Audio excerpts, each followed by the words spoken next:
Hello friends, welcome back once again. Friends, आज की class में हम लोग देखेंगे पास्ट कंटिन्यूअस टेंस के बारे में। अब जरा गौर कीजिए आप कि हम बात करने वाले हैं पास्ट कंटिन्यूअस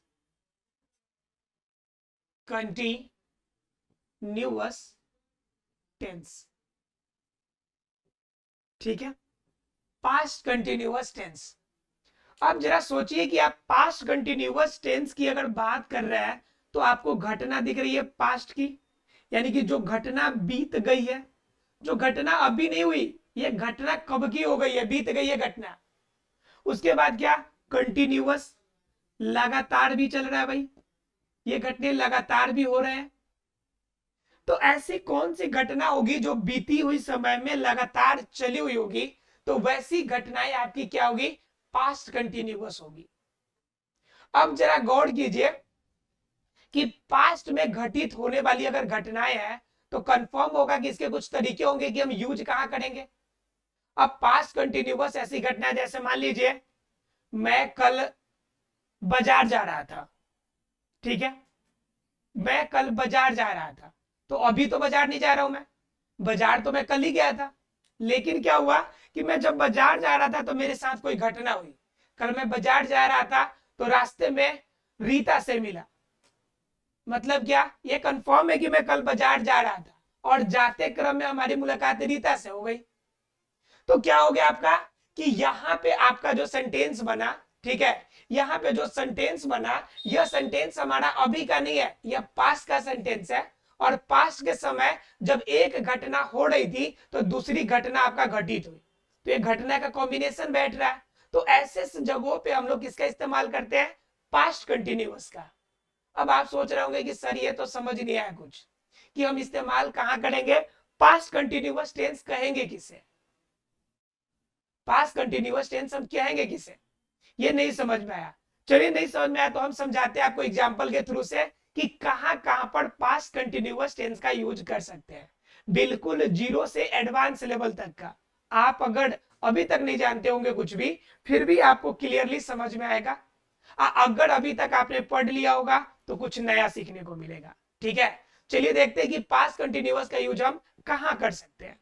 ठीक है, जैसे देखिए, कहता है कि कोई घटना पास्ट की हो और किसी इंसिडेंट की वजह से, ठीक है, कोई काम को इंटरप्ट कर दे, रोक दे, इंटरप्शन हो जाए। इंटरप्शन का मतलब होता है रुकावट, यानी कोई काम चल रहा था और उस काम में एकाएक से कोई रुकावट आ गई, तो उस कंडीशन में आप इस्तेमाल किसका कर सकते हैं, पास्ट कंटिन्यूअस टेंस का कर सकते हैं। जैसे you were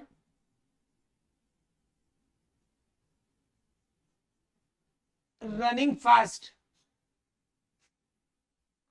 you were running fast to see barking dog.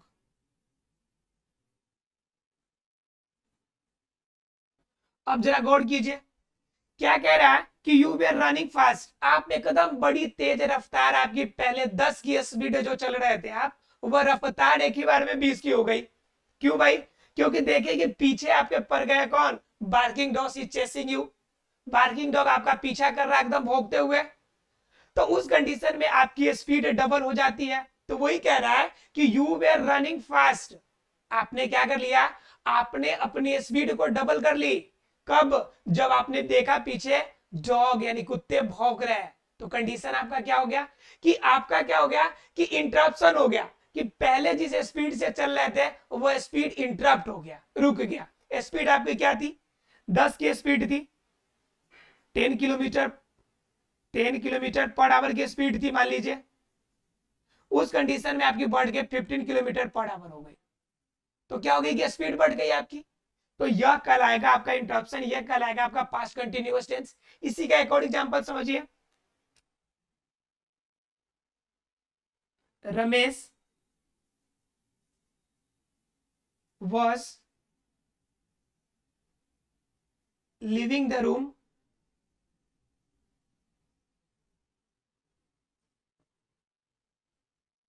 to listen thunderstorm।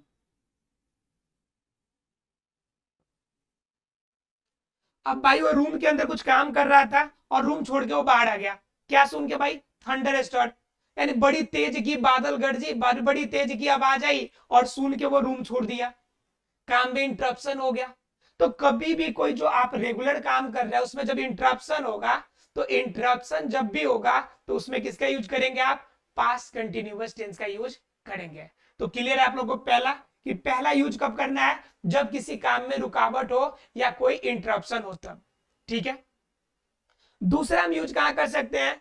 तो दूसरा इस्तेमाल वहां पे कर सकते हैं जब हम क्या करें, किसी भी स्टोरी का जब हम बैकग्राउंड बनाते हैं, कि कुछ बातें कहनी है, कोई स्टोरी का हम बैकग्राउंड बना रहे हैं, ठीक है, तो उस कंडीशन में आप किसका इस्तेमाल कर सकते हैं? आप इस्तेमाल कर सकते हैं पास्ट कंटिन्यूअस टेंस का। मतलब क्या? कि बिल्डिंग अ स्टोरी बैकग्राउंड, ठीक है, किसी स्टोरी की बैकग्राउंड अगर बनानी हो आपको, तो स्टोरी के बैकग्राउंड बनाने के समय आप किसका इस्तेमाल कर लीजिए? आप इस्तेमाल कर लीजिए पास्ट कंटिन्यूअस का। जैसे जैसे एग्जांपल में देखिए, air was blowing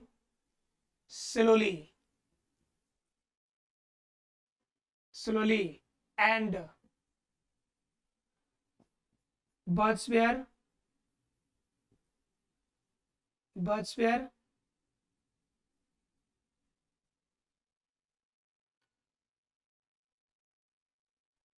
noising the environment,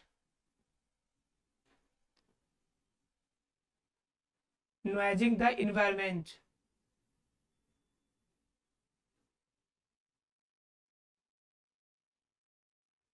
A sprint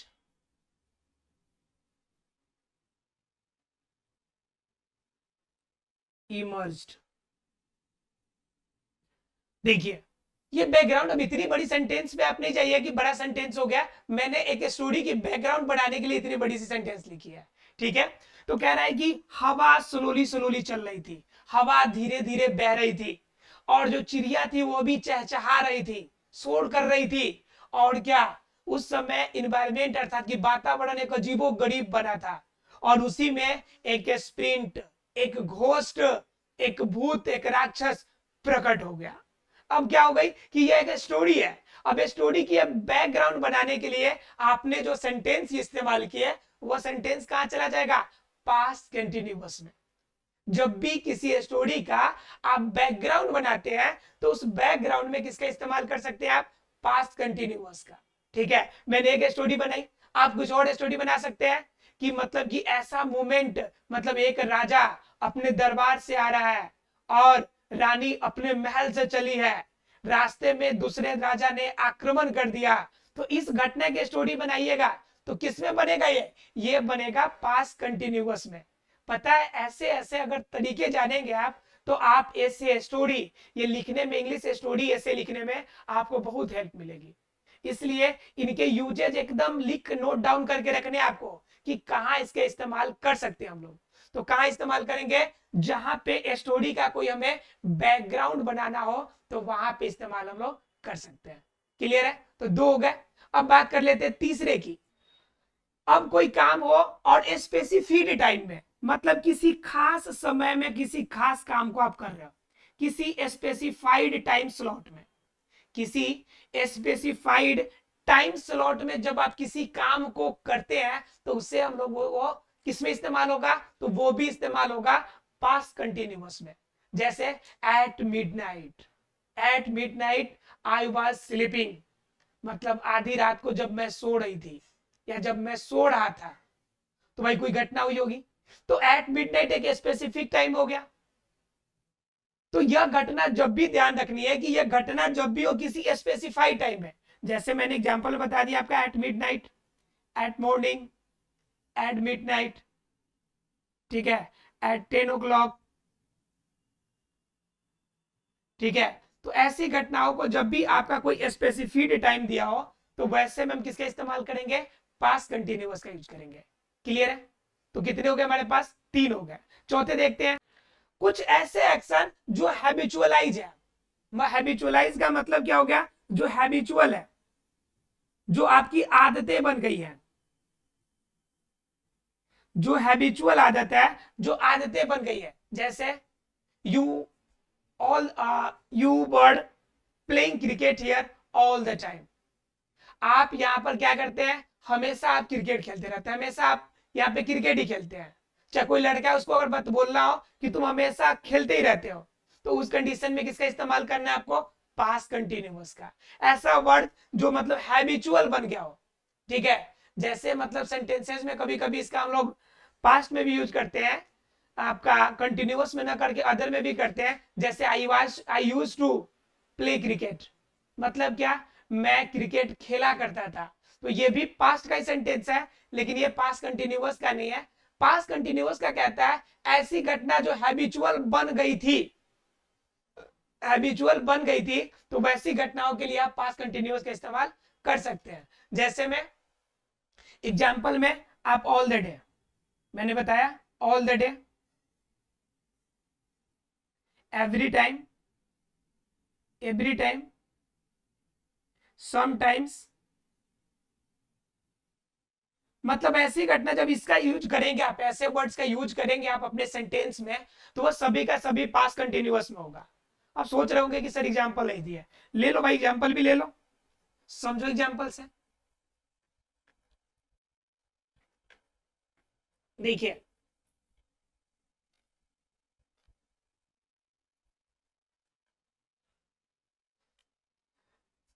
you word studying all the time.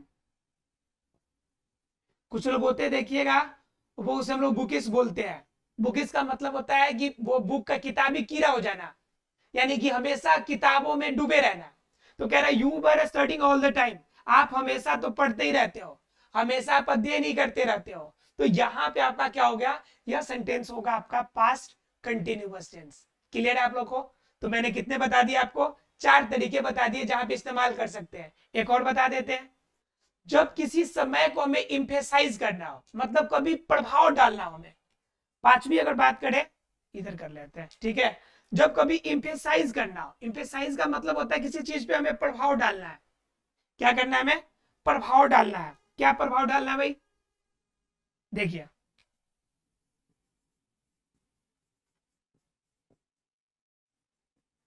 प्रभाव डालने का मतलब क्या हो गया, कि किसी भी समय को हम प्रभाव डालें। कि मान लीजिए प्रभाव डालने का मतलब हम कह दिए कि एट नून आपने दोपहर में ऐसा काम किया, तो एट नून हो गया। तो ये हमने दोपहर के समय को इंडिकेट कर रहे हैं ना जी, इस पे जोर दे रहे हैं हम लोग, दोपहर पे हम लोग जोर दे रहे हैं। तो जब भी किसी चीज पे हमें, किसी समय पर किसी चीज पर हमें जोर देना हो, तो उस कंडीशन के लिए भी हमारा इस्तेमाल क्या होगा, हमारा पास्ट कंटिन्यूअस ही होगा। क्लियर है फ्रेंड्स। मतलब हमने आपको 5 तरीके बताए कि जहां पे आप इसका इस्तेमाल कर सकते हैं।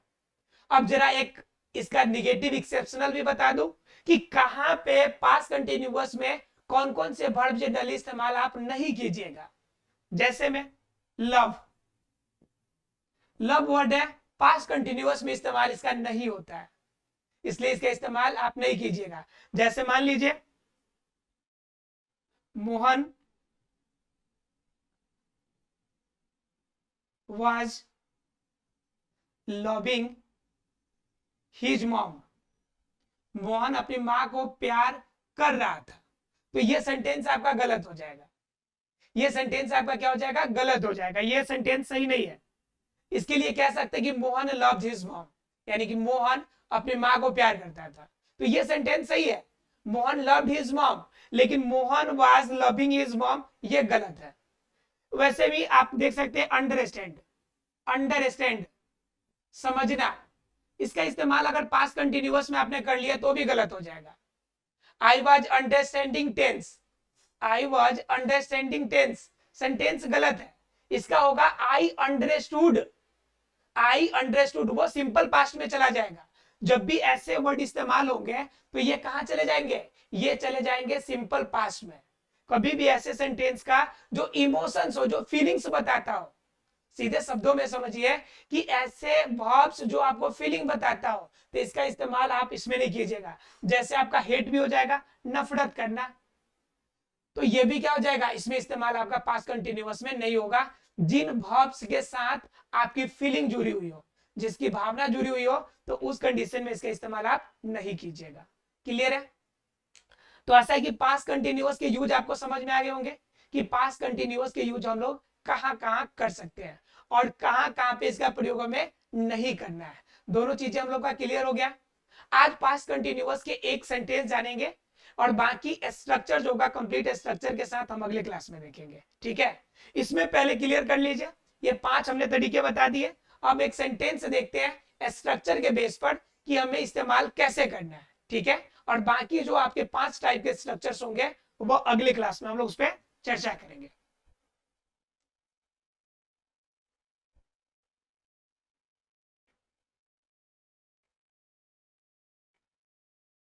या देखिए आज ही हो जाएगी तो कंप्लीट कर देते हैं इसको हम लोग। देखिए, तो पहले हम लोग जानेंगे इनके स्ट्रक्चर के बारे में, रूल के बारे में। ठीक है, रूल अर्थात कि स्ट्रक्चर के बारे में हम लोग बात करते हैं। तो इनका मेनली स्ट्रक्चर जो होता है, सब्जेक्ट है आपका, और सब्जेक्ट के साथ क्या इस्तेमाल कीजिएगा कि वाज और वेयर, वाज और वर्ड, इन दोनों में से एक इस्तेमाल करना है आपको। और इसमें ध्यान रखना है कि वर्ब वन के साथ आईएनजी लगेगा। ठीक है, और लास्ट में जितने भी आपके बच जाएंगे अदर वर्ड्स, ऑब्जेक्ट बच जाए, कंप्लीमेंट बच जाए, इन सभी को लास्ट में आप लिख दीजिएगा अदर वर्ड्स। राइट, यानी कि सब्जेक्ट शुरू में लगाने, फिर वाज वर्ब, फिर वर्ब वन आईएनजी, और प्लस में अदर वर्ड्स सारे आपको इसमें लगा देने हैं। क्लियर? अब क्या है कि अब एक एग्जांपल देके देख लेते हैं हम लोग। ये तो हमारा असर्टिव सेंटेंस है। कैसा सेंटेंस है? असर्टिव सेंटेंस है। अब इसके एग्जांपल से समझने की कोशिश करते हैं। एग्जांपल से, एग्जांपल क्या ले लेते हैं? रोहन, एग्जांपल क्या लेंगे? रोहन, रोहन बाजार में आम बेच रहा था,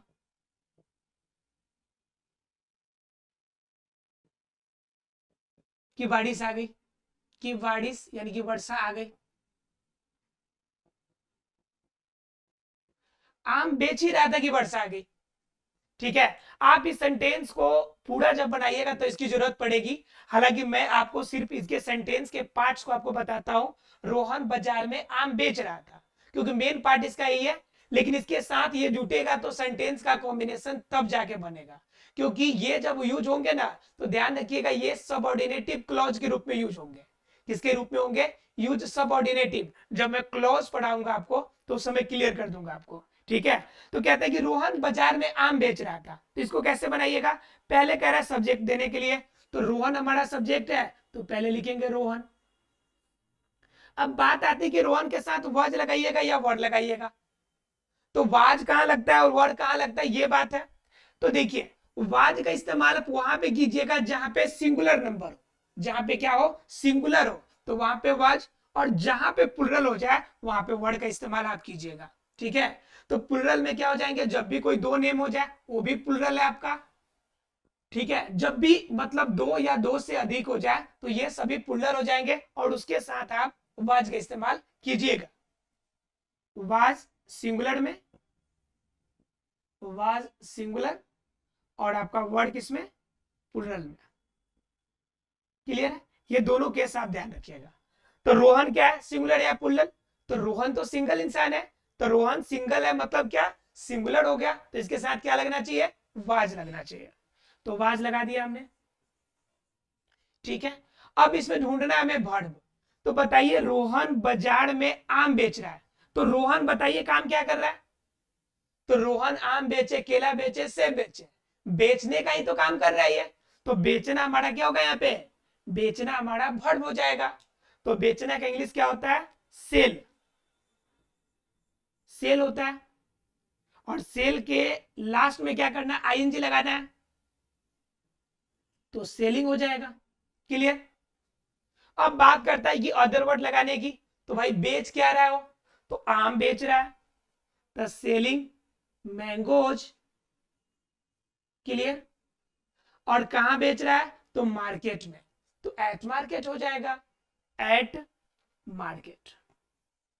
बोलिए क्लियर है सभी को? सभी को क्लियर हो गया होगा कि Rohan was selling mangoes eight market, तो असर्टिव इजीली बन जाएगा। अब फटाफट हम लोग देख लेते हैं निगेटिव और इनके अन्य पार्ट्स को भी देख ही लेते हैं। ठीक है, थोड़ा सा वीडियो लंबा होगा, आप लोग क्या करेंगे लेकिन पूरा देखेंगे इसे। देखिए निगेटिव पार्ट में क्या होता है कि निगेटिव का मैंने आपको एक गोल्डन रूल बताया था। निगेटिव का क्या बताया था आपको? एक गोल्डन रूल।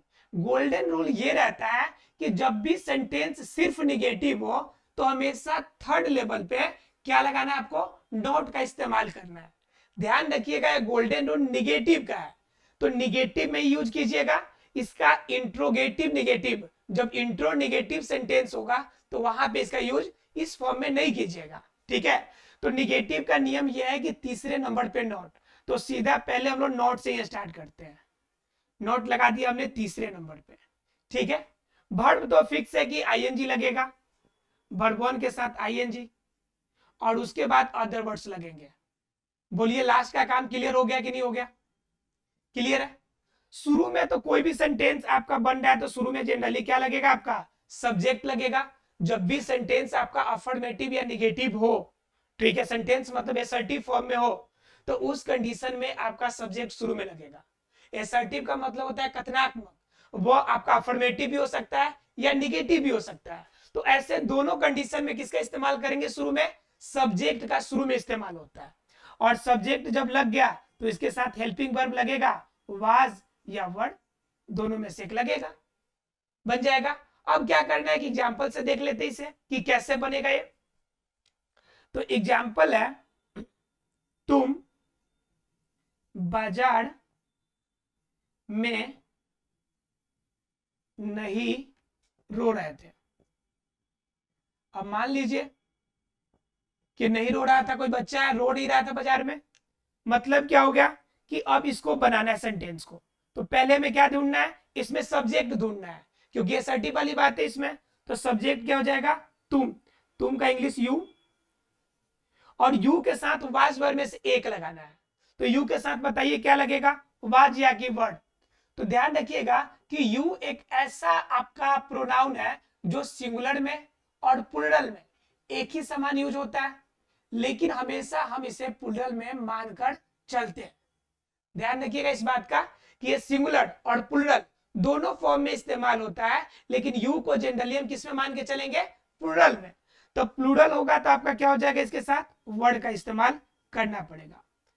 क्लियर है? उसके बाद कह रहा है आपको इसमें नॉट लगाना है तीसरे नंबर पे, तो तीसरे नंबर पे हमने नॉट लगा दिया। अब इसमें भर ढूंढिए, रोना, तो रोना का विप हो जाएगा, उसके साथ आईएनजी लगाना है, तो वीपिंग। और कहा भाई? तो बाजार में, तो वीपिंग एट मार्केट। क्लियर है? तो आसानी से बन जाएंगे ये। अगर ये बन जाएगा आपको तो फिर आपको इंटरोगेटिव में कोई भी दिक्कत नहीं होने वाला है। चलिए फटाफट हम इंटरोगेटिव की थोड़ा बात करते हैं। देखिए, तो अब बात कर लेते हैं किसकी? इंटरोगेटिव की। तो इंटरोगेटिव जब भी हम करेंगे तो इंटरोगेटिव में क्या हो जाएगा हमारा? इंटरोगेटिव में दो फॉर्म जाते हैं। इंटरोगेटिव में दो फॉर्म का मतलब, एक तो आपका क्वेश्चनिंग वाला होता है जिसमें शुरू में क्या लगाओ? तो हाँ नाम आंसर वाला, जैसे क्या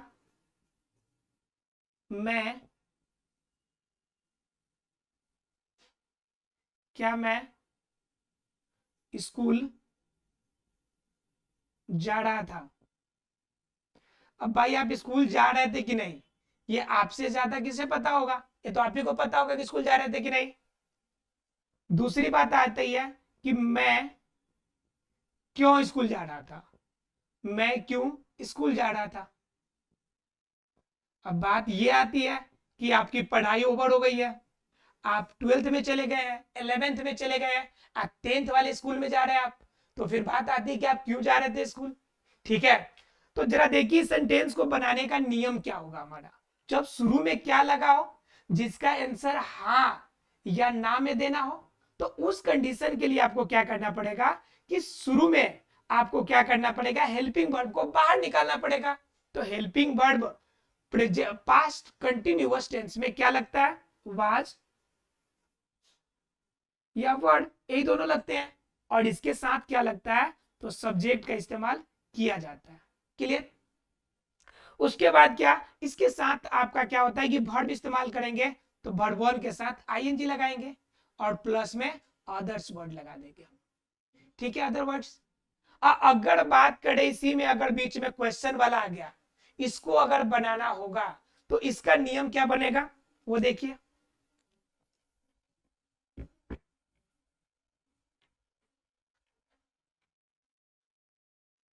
इसका जो नियम बनेगा, पहले हमें क्या करना पड़ेगा, WH वर्ड, WH वर्ड, अब प्लस में वाज या वर्ड, अब प्लस में क्या लगा देंगे, सब्जेक्ट, और इसके साथ लगाएंगे वर्ब वन आईएनजी, और तब लगाएंगे हम अदर वर्ड्स।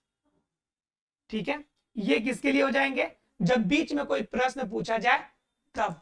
ठीक है, तो पहले शुरू में हाँ ना वाला देखते हैं हम लोग। ठीक है, तो हाँ ना वाला में क्या कहता है कि क्या मैं स्कूल जा रहा हूं, तो पहले हेल्पिंग वर्ब लगाना है, तो हेल्पिंग वर्ब किसके अनुसार, सब्जेक्ट के अनुसार। तो सब्जेक्ट हमारा क्या है, मैं, अर्थात कि आई। तो आई बताइए सिंगुलर है कि प्लूरल, तो सिंगुलर है क्योंकि आई तो मैं अकेले हूं। तो उस कंडीशन में आपका शुरू में हेल्पिंग वर्ब वाज लग जाएगा। ठीक है, और वाज के साथ आपका सब्जेक्ट लगा दीजिएगा आई। उसके बाद कह रहा है वर्ब ढूंढिए, तो आपका जाना वर्ब है तो गो, और इसमें आईएनजी जोड़ दीजिए तो हो जाएगा गोइंग। और कहां पे जा रहे हैं भाई, तो स्कूल, तो गोइंग टू मार्केट, माफ कीजिएगा, स्कूल जा रहा है तो school, going to school. Clear है। अब बात आती है कि मैं क्यों स्कूल जा रहा था, तो देखिए बीच में क्यों आ गया वर्ड, तो क्या कहता है सेंटेंस हमारा कि शुरू में जो क्वेश्चन वाला शब्द आ गया WH वर्ड, उसको बाहर निकालिए। तो क्यों है, तो क्यों का इंग्लिश क्या होता है, वाई, WHY वाई। उसके बाद कह रहा है वाज या वेयर लगाने के लिए, तो बताइए मैं के साथ वाज लगेगा या वर्ड, तो वाज लगेगा, तो वाज। उसके बाद सब्जेक्ट कह रहा है, तो सब्जेक्ट हमारा क्या है, आई, और उसके साथ क्या है आपका, उसके साथ आपको लगाना है वर्ब, तो जा रहा है आप, तो जाना वर्ब हो जाएगा तो गो, और गो के साथ आईएनजी लगाएंगे तो गोइंग। और कहां जा रहे हैं भाई, तो स्कूल, तो गोइंग टू स्कूल। क्लियर है। तो इस तरह से आपका इंट्रोगेटिव सेंटेंस भी बन जाएंगे। आशा है क्लियर हो गया होगा। अब इतना देर रुक ही गया है तो एक ये भी बात जान लीजिए कि पास्ट कंटिन्यूअस अगर पहचानने में दिक्कत हो, अगर समझ में कुछ भी नहीं आ रहा है, तो उस कंडीशन में आप अगर हिंदी के शब्द दिए हो तो लास्ट में रहा था, रही थी, रहे थे, ऐसे शब्द अगर दिखते हैं तो ये आपका ज्यादा मस्ट प्रोबेबली चांसेस रहेगा कि यह सेंटेंस आपका पास्ट कंटिन्यूअस का होगा। ठीक है, अगर ये लास्ट में दिया और रहा था, रही थी, रहे थे, तो आप ज्यादा चांसेस रखिएगा कि वो सेंटेंस पास्ट कंटिन्यूअस टेंस में होगा, लेकिन 100% उसी में होगा इसकी गारंटी नहीं है।